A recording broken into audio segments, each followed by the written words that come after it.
अस्सलाम वालेकुम students. M Hussain Urdu classes में मैं आप लोगों का एक बार फिर से इस्तकबाल करता हूँ।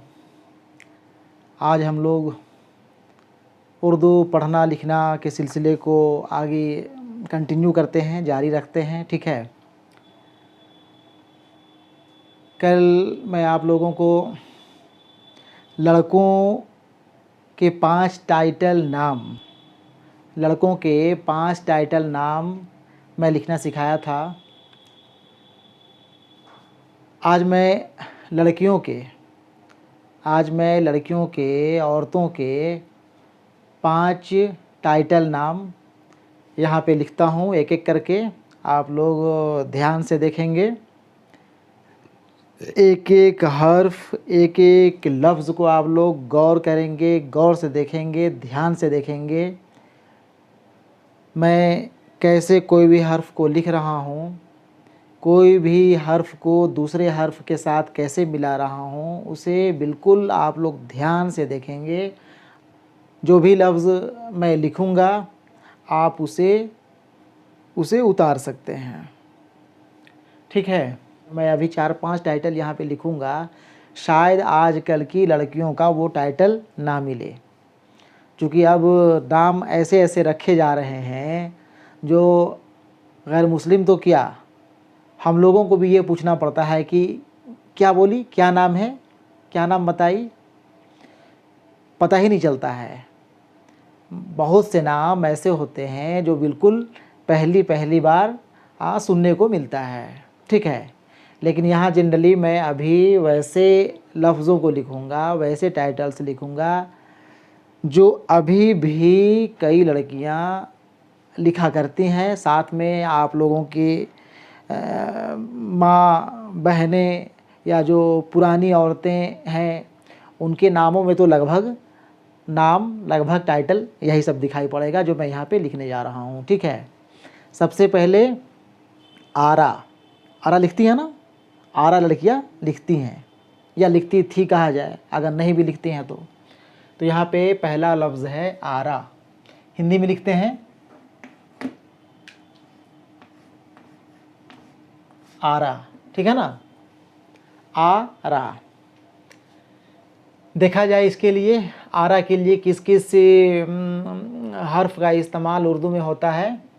आ के लिए पहले भी आ का इस्तेमाल हम लोग कर चुके हैं। आ के लिए हम बतलाए थे उर्दू में अलिफ का इस्तेमाल होता है या ऐन का इस्तेमाल होता है। ठीक है, आखिर में देखेंगे, बाद में देखेंगे। जब आरा लिखेंगे तो फिर ये देखेंगे कि अब यहाँ पे ऐन से आरा लिखा जाए या अलिफ से आरा लिखा जाए। ठीक है, आकार है, आकार के लिए या तो हम लोग अलिफ का इस्तेमाल करते हैं यहाँ, या फिर जहाँ पे डबल अलिफ एक साथ आ जाता है।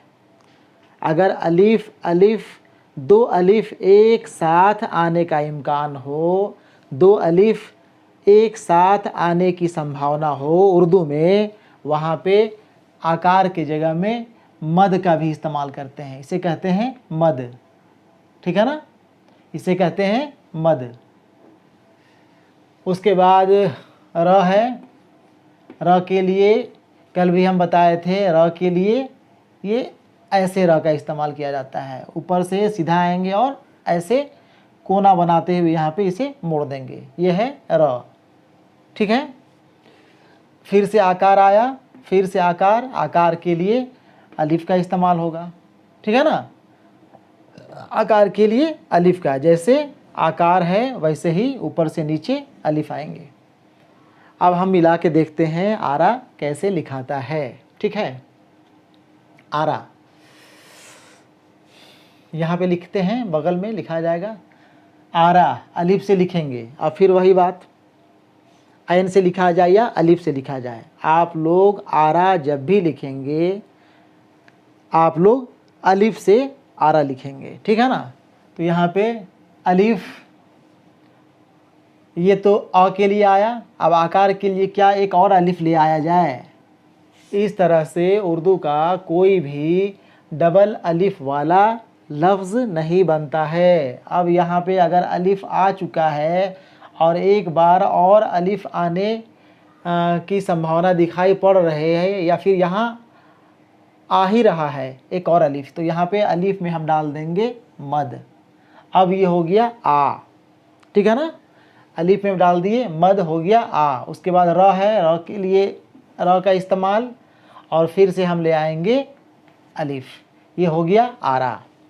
ठीक है ना, कोई मुश्किल नहीं है, बिल्कुल आसान लफ्ज़ है आरा लिखना। और देख लें, अलिफ में मद डाल दिए, ये र और ये अलिफ, ठीक है ना। और एक बार देखें, अलिफ मद आ, ये र और ये अलिफ, आरा, ठीक है ना। चलिए ठीक है, इसे आप लोग नोट कर सकते हैं, या नोट नहीं भी करते हैं तो आखिर में कर लीजिएगा, ठीक है। आरा के बाद लिखते हैं लड़कियां, आरा के बाद परवीन, परवीन, प र वी न, ठीक है ना, परवीन। अब यहाँ पे उर्दू के एक दो नए हरफों को जानने का मौका मिलेगा। देखें, प अब तक जो है, इसके पहले जो 2 क्लास लिए, प का इस्तेमाल अब तक नहीं हुआ था, यहाँ पे अब आ गया प, ठीक है ना। प के लिए उर्दू में यहाँ ध्यान से देखें, ऊपर से आएंगे, थोड़ा नीचे आएंगे, फिर आगे बढ़ते हुए फिर से चले जाएंगे उतना ही ऊपर जितना से शुरू किए थे। यहाँ से आए, सीधा आए, थोड़ा सा कोना बनाते हुए, गोल करते हुए ऊपर चले गए, और 3 नुक्ता नीचे डालेंगे। ये बिंदी को कहते हैं नुक्ता, उर्दू में नुक्ता कहा जाता है, ठीक है ना। 3 नुक्ता नीचे डाल दिए, ये बन गया प, ठीक है ना, ये बन गया प। जिस तरह से हिंदी में क ख ग ग तीसरा अक्षर है, उर्दू का यह तीसरा हर्फ है। अलिफ, बे, पे, या फिर हम कहें अ, ब, प, ये तीसरा हर्फ है उर्दू का, ठीक है। प के लिए प का इस्तेमाल किए। र के लिए आप लोग बताएंगे, अब र के लिए आप लोग को पता है, ऊपर से नीचे आके ऐसे करेंगे, ये बन गया र, ठीक है। व उसके बाद है, व के लिए हम लोग इस्तेमाल करते हैं वाव का, इसे कहते हैं वाव, व। चलिए, पे रे वाव जानने की ज़रूरत नहीं है, चूँकि आप हिंदी से उर्दू सीख रहे हैं, आप इसे व के नाम से ही जानें, ठीक है। बाद में बोलते बोलते, लिखते लिखते, पढ़ते पढ़ते आप पे र, पे रे वाव भी जान जाएंगे। इसे अभी व के ही नाम से जाने, ठीक है ना। ये हो गया व। उसके बाद यहाँ पे ये दीर्घी दिया हुआ है, दीर्घी है, दीर्घी के लिए हम लोग इस्तेमाल करते हैं बड़ी ये का, बड़ी ये, य, ठीक है ना। वी, वी, वी, ई का उच्चारण आ रहा है यहाँ पे, इसके लिए बड़ी ये का इस्तेमाल करते हैं। और फिर न है, न के लिए कल भी हम बताए थे, कल भी न आया था, कल न आया था, खान में या और दूसरे लफ्ज़ों में आया था न के लिए। ये ऊपर से नीचे गोल करते हुए यहाँ तक जाएंगे, यहाँ से फिर देखें, यहाँ से आए, यहाँ से ऊपर गए, और इसमें एक नुक्ता डाल दिए बीच में, पेट में, ये बन गया न, उर्दू में नून, न, आप लोग न के ही नाम से जाने, ठीक है। पर व वी न, परवीन, पर वाव व ई न। अब इसे मिलाना, इसे मिलाना है, और यही चक्कर है आप लोगों के लिए, उर्दू के नए स्टूडेंट्स के लिए, कि इसे मिलाया कैसे जाए, ठीक है। मिलाते हैं, यहाँ पे देखें। मिलाने के लिए हम बताए थे पहले भी कि जब भी 2 या 2 से ज़्यादा हर्फ आपस में मिलते हैं, तो इसके कई हर्फ आधी शक्ल में एक दूसरे से मिलते हैं, ठीक है। यहाँ पे प की आधी शक्ल यहाँ से यहाँ तक, ध्यान देंगे, यहाँ से हम यहाँ तक आए, यहाँ तक।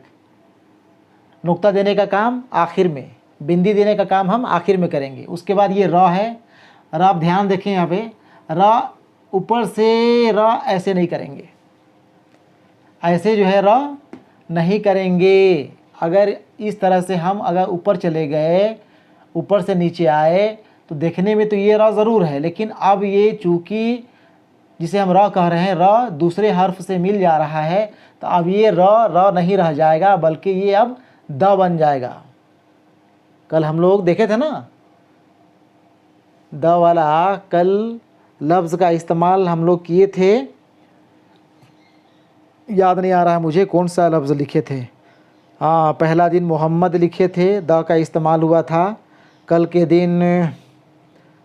दिन क्या क्या लफ्ज़ लिखे थे हम लोग? कल के दिन लिखे थे अंसारी लिखे थे, खान लिखे थे, अहमद लिखे थे, अहमद में द का इस्तेमाल हुआ था, ठीक है।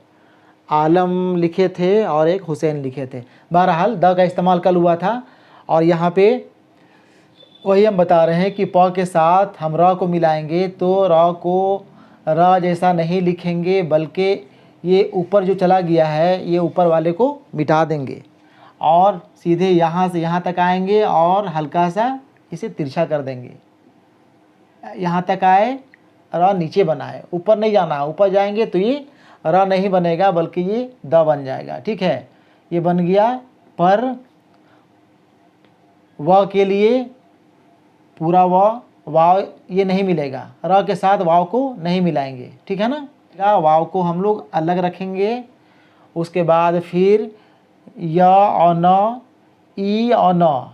अब यहाँ पे इसकी आधी शक्ल लेंगे, यहाँ से यहाँ तक लेंगे, यहाँ से आधा तक लिए, यहाँ तक लिए, यहाँ से यहाँ लिए, और उसके बाद नू को हम लोग पूरा लेंगे,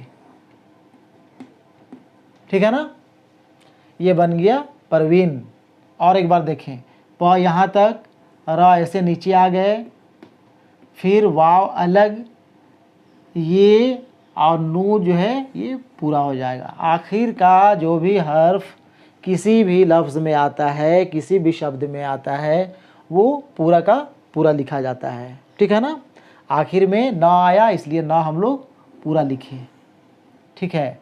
यहाँ तक आए य के लिए, ये य है, और उसके बाद इसमें न नू मिला दिए, बन गया परवीन। एक बार और देखें, पे, रे, वाव, ये और ये नून, ठीक है ना।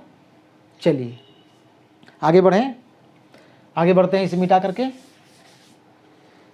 परवीन के बाद लिखे हम लोग खातून लिखते हैं।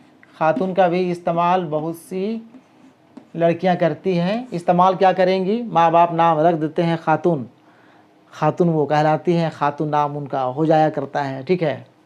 तो यहाँ पे खातून, खातून देखे कैसे लिखा जाता है। खातून, ख का इस्तेमाल, ख के लिए कल भी हम बताए थे, ख के लिए खे या फिर काफ के साथ मिलता है, दो चश्मी है, बन जाता है ख, ठीक है ना। उसके बाद आकार फिर से आया, आकार के लिए अलीफ, त है, त नया हर्फ, त का इस्तेमाल हम लोग अभी तक नहीं किए हैं, त नया हर्फ हो गया। तो यहाँ पे अलीफ, बे, पे, ते, उर्दू का यह चौथा हर्फ, उर्दू का चौथा हर्फ। जैसे पे लिखे थे वैसे ही ते लिखेंगे। ऊपर से नीचे आए, आगे बढ़े, ऊपर चले गए, और यहाँ पे प में नुक्ता, 3 नुक्ता नीचे दिए थे, यहाँ पे बीच में डाल देना है 3 नुक्ता, ठीक है ना। कैसे किए? ऊपर से नीचे आए, आगे बढ़ते गए, फिर चले गए ऊपर, और बीच में 2 नुक्ता डाले, ये बन गया त, ठीक है ना। त याद रखेंगे, धीरे धीरे प्रैक्टिस करते करते हो जाएगा। उसके बाद इसे बोलते हैं हम लोग, क्या बोलते हैं? दुर्गु।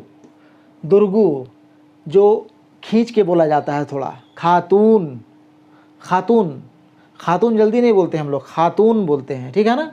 यहाँ पे खींच के, यानी कि ऊकार, इसके लिए हम लोग उर्दू में वाव का इस्तेमाल करते हैं। जैसे व के लिए वाव का इस्तेमाल हुआ था, वाव हर्फ का उपयोग हुआ था, वैसे ही जो है वाव का इस्तेमाल करेंगे, ठीक है। न फिर आएगा, न के लिए फिर से न, वही नून ऐसे लिखेंगे, ठीक है। अब इसे फिर से हम लोग मिलाएंगे, ध्यान देंगे कैसे कैसे मिलता है, ठीक है। खातून, खातून, फिर याद रखने की चीज़, खातून जब भी लिखेंगे इस खे का इस्तेमाल करेंगे। जैसे कल खे के साथ अलिफ मिलाए थे, आज हम लोग खे के साथ फिर से अलिफ को मिलाएंगे।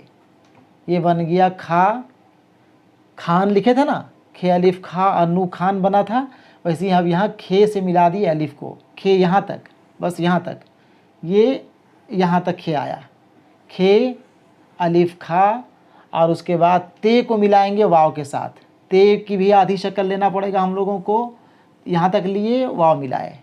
अब यहाँ नुक्ता डालेंगे, ठीक है ना, खातू, और नौ जो है अलग से लिखाएगा पूरा नून, खातून, ठीक है ना। और देखा जाए, और लिखते हैं एक बार इसे, खे अलिफ खा, ते वाव तू, और ये हो गया नौ। नुक्ता देखिएगा हम बाद में दिया करते हैं, है ना।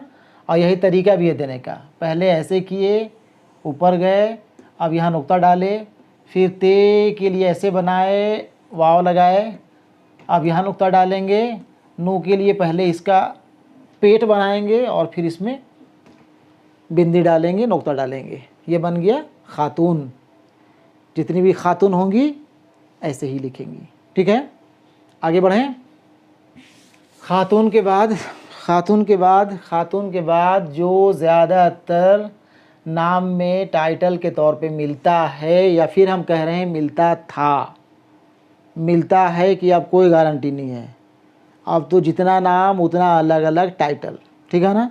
लेकिन जनरली जो है, आज से 20 साल पहले हम जाएं, या 20 साल पहले वाले जो स्टूडेंट्स या लड़कियां होंगी, उनके नाम में ये 4-5 टाइटल में कोई ना कोई टाइटल, ज़्यादा चांसेज है, मैक्सिमम पॉसिबिलिटी है कि यही 4-5 टाइटल में से कोई भी टाइटल होगा, ठीक है ना, मैक्सिमम पॉसिबिलिटी। अब भाई जिसका नहीं होगा वो हमें नहीं कहेंगे कि मेरा भी उम्र हो गया है 20 साल या 22 साल और हमारा तो ये टाइटल नहीं है, नहीं होगा, लेकिन ज़्यादातर लोगों का यही सब टाइटल मिलता है, ठीक है। खातून के बाद बेगम, बेगम, बेगम, सुरैया बेगम, नूरजहाँ बेगम, रज़िया बेगम, कई बेगमें हैं, ठीक है। बेगम, बेगम नहीं, यहाँ पे बिना गम वाली नहीं, बेगम, ठीक है ना, बेगम। देखें यहाँ कैसे लिखते हैं बेगम। ब आया, ब के लिए जैसे प जैसे त इसके पहले लिख चुके हैं, वैसे ही जो है अलीफ के बाद दूसरा अक्षर, दूसरा हर्फ है ब। जैसे प या जैसे त लिखे थे वैसे लिखाएगा ब भी। यहाँ से आए, आगे बढ़े, ऊपर गए, और एक नुक्ता यहाँ पे डालेंगे, ठीक है ना, एक नुक्ता, ये बन गया ब। ऊपर 2 नुक्ता डाले थे त बना था, 3 नुक्ता नीचे डाले थे वो प बना था, इसे हम कहते हैं ब, एक नुक्ता, ठीक है ना, ब। ए कार है ना, ए कार के लिए भी हम लोग ये बड़ी ए का इस्तेमाल करते हैं, बड़ी ए। देखेंगे हम लोग कैसे मिलाएंगे इसको। उसके बाद है ग, हिंदी का ग के लिए उर्दू में ऐन जैसे लिखे थे अ, वैसे ही जो है अ बनाएंगे, छोटा सी, उसके बाद फिर बड़ा सी, और इसके ऊपर एक बिंदी देंगे, एक नुक्ता देंगे, ये हो गया गैन, जो ग के लिए इस्तेमाल होगा। ग के लिए उर्दू में एक और हर्फ का, एक और अक्षर का इस्तेमाल होता है, और वो है, देखिए ऐसे जैसे ब प त लिखे थे वैसे ही बनाएंगे, ऐसे यहाँ तक आए, और इसमें एक दो लाइन खींचेंगे, 2 लकीर खींचेंगे, ये बन गया ग, गाफ। उर्दू में कहते हैं गाफ, इसे कहते हैं गैन, ठीक है ना। आप लोग जाने ग से ही, आप लोग हिंदी वाले जाने कि ग जो है उर्दू में 2 तरह से लिखाता है, ठीक है। उसके बाद है म का इस्तेमाल कल भी हुआ था, कल नाम लिखे थे म वाला, उसमें म हम लोग देख चुके हैं म कैसे लिखाता है। गोल 0 बनाएंगे, आगे बढ़ते हुए नीचे आ जाएंगे, ये हो गया म। उर्दू में कहते हैं मीम, ठीक है ना। अब देखा जाए बेगम कैसे लिखते हैं, कौन कौन से हर्फों को इसमें मिलाया जाता है। यहाँ देखें,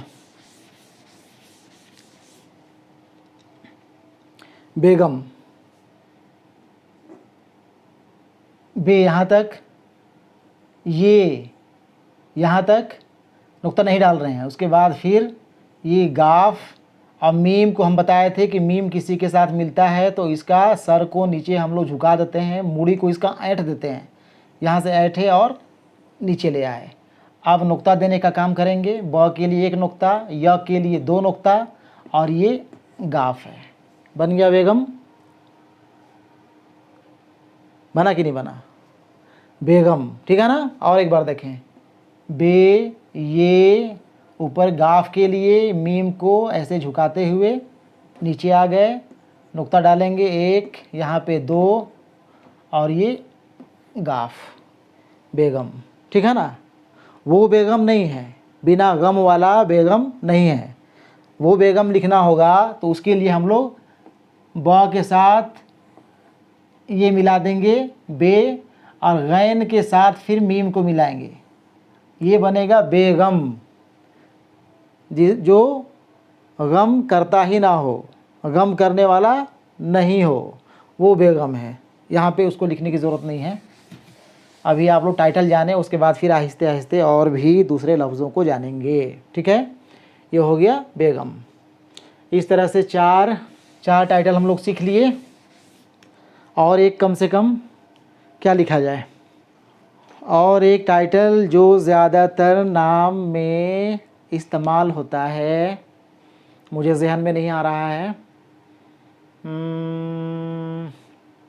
चलिए मैं अपनी बेटी का टाइटल लिख देता हूँ, कैसा। और उसे टाइटल तो नहीं कहा जाए, ज़्यादातर लड़कियाँ उसे असल नाम के तौर पे लिखा करती हैं, इस्तेमाल करती है, लेकिन हमारी बेटी के नाम के साथ इसे टाइटल कहा जाए। नाम है हमारी बेटी का हुमैरा शाहीन, ठीक है। और शाहीन चूँकि बाद में आया इसलिए हम इसे टाइटल कह रहे हैं, लेकिन शाहीन नाम ज़्यादातर लोगों का हुआ करता है। मेरी बीवी का भी नाम शाहीन ही है, ठीक है। बीवी के नाम के साथ ही जो है अपनी बेटी के नाम को मिलाया गया है, टाइटल रखा गया है। शाहीन लिखते हैं शाहीन, ठीक है ना। शाहीन, इसे देखें, श है, श, ये श कौन सा श बोलते हैं पता नहीं, तालब श ये क्या है, सिंपल स नहीं है, ये है श, जो उर्दू के लिए, ध्यान से देखें कैसे लिख रहे हैं हम, यहाँ से आए और ऐसे कर दिए, और इसमें 3 बिंदी हम लोग ऊपर डालेंगे, 3 नुक्ता ऊपर डालेंगे, इसे पढ़ते हैं हम लोग शीन, ठीक है ना। सिंपली सीन नहीं है, स नहीं है। इस स के लिए हम लोग बिना नुक्ता वाला स का इस्तेमाल करते हैं, लेकिन यहाँ पे ये श आया, इसमें हम लोग इस तरह से सीन पहले बनाएंगे, स बनाएंगे और फिर ऊपर 3 नुक्ता डालेंगे, ये इसके लिए इस्तेमाल होगा, ठीक है ना, इसके लिए। और नुक्ता अगर नहीं देंगे तो वो फिर सिंपल स के लिए इस्तेमाल होगा, ये सीन। तो श के लिए शीन का इस्तेमाल किए, ठीक है। उसके बाद फिर आकार आया, आकार के लिए कितना लिखते रहें बार बार, आकार के लिए अलिफ का इस्तेमाल होगा।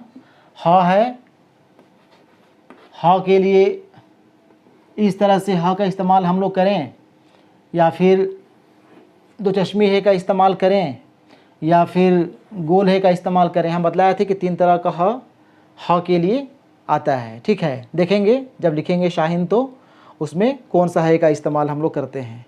उसके बाद फिर ये जो है दीर्घी है, दीर्घी के लिए हम लोग बड़ी ये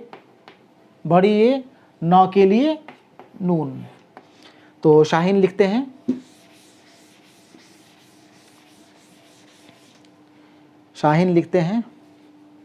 शाहीन बतलाए हम, ये शीन का इस्तेमाल करेंगे, नुक्ता भी नहीं डाल रहे हैं। श यहाँ से यहाँ तक आए और फिर यहाँ से चले गए अलिफ ऊपर, शा, ये हो गया शा, ठीक है ना। उसके बाद है हीन, कौन सा ह का इस्तेमाल किया जाए, ये चक्कर है। आप लोग इस्तेमाल करेंगे या नाम में इस्तेमाल यहाँ पे होता है, 2 चश्मी है का इस्तेमाल करते हैं, य का इस्तेमाल होता है और फिर पूरा ना, ठीक है ना। शाहीन हम लोग ऐसे लिखते हैं, या फिर और देखें, शाहीन हम लोग इस तरह से भी लिखते हैं, शा, ये लटका हुआ है, ये भी है, इसको लटका दिए हम लोग उल्टा ऐसे, और ये का नुक्ता डाल दिए, ये नू दे दिए, शाहीन, ये भी शाहीन, ये भी शाहीन, ये भी ह है, ये ह है। या तो हम लोग इस हे को लेकर के हम लोग शाहीन लिखें, या फिर ऐसे शाहीन लिखें, शाहीन, दो सीन बना दीजिए, सीन बनाइए, यहाँ पे लटका हुआ है हम कह रहे हैं, कहते नहीं है लटका हुआ है, लेकिन ऐसे एक सिंबल देना पड़ेगा, तब जा कर के आप लोग को ये ह पढ़ाएगा। उसके बाद दो नुक्ता डाल दें और ये नू को नुक्ता, इस तरह से लिखा गया शाहीन। ठीक है ना। 5 टाइटल नाम, 5 नाम यहाँ पे आ गया है। हम उम्मीद करते हैं कि आप लोग ये 5 लफ्ज़ लिखना सीख गए होंगे, और ये सिर्फ 5 ही लफ्ज़ नहीं सीखे होंगे, अब इससे मिलते जुलते कई लफ्ज़ आप लोग आसानी से लिख सकते हैं।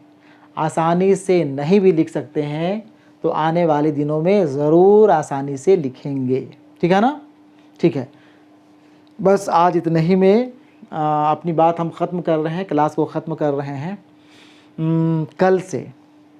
कल से आज तक शायद थोड़ा मुश्किल लगा होगा, बल्कि थोड़ा मुश्किल नहीं, कुछ ज़्यादा ही मुश्किल लगा होगा उर्दू के लफ्ज़ों को लिखने में। ठीक है ना। लेकिन कल से अब हम लोग बिल्कुल 2-2 हरफों को मिला करके, 2-2 अक्षरों से मिलने वाले जो भी शब्द होंगे वो 8-10 शब्द, 8-10 लफ्ज़ लिखेंगे, जो सिर्फ़ और सिर्फ 2-2 हरफों के, 2-2 अक्षरों के मिलने से बना हुआ होगा। ठीक है, 8-10 लफ्ज़ लिखेंगे, आप लोग देखेंगे बहुत आसानी से अब तब जब हम तुम इस तरह के लफ्ज़ को लिख लेंगे। ठीक है ना, लिख लेंगे, पढ़ना सीख लेंगे, और फिर आहिस्ते आहिस्ते हम लोग 2 के बाद 3, 3 के बाद 4, यानी कि आसान से मुश्किल की तरफ बढ़ते जाएंगे। और फिर देखेंगे आप लोग इंशाल्लाह महीना दिन गुज़रते गुज़रते कोई भी लफ्ज़ आप आसानी से पढ़ लेंगे, और आसानी से नहीं भी लिखेंगे तब भी बहुत से लफ्ज़ों को आपको लिखना आ जाएगा। ठीक है, चलिए ठीक है, इसी के साथ आज का क्लास ख़त्म। अल्लाह हाफ़िज़।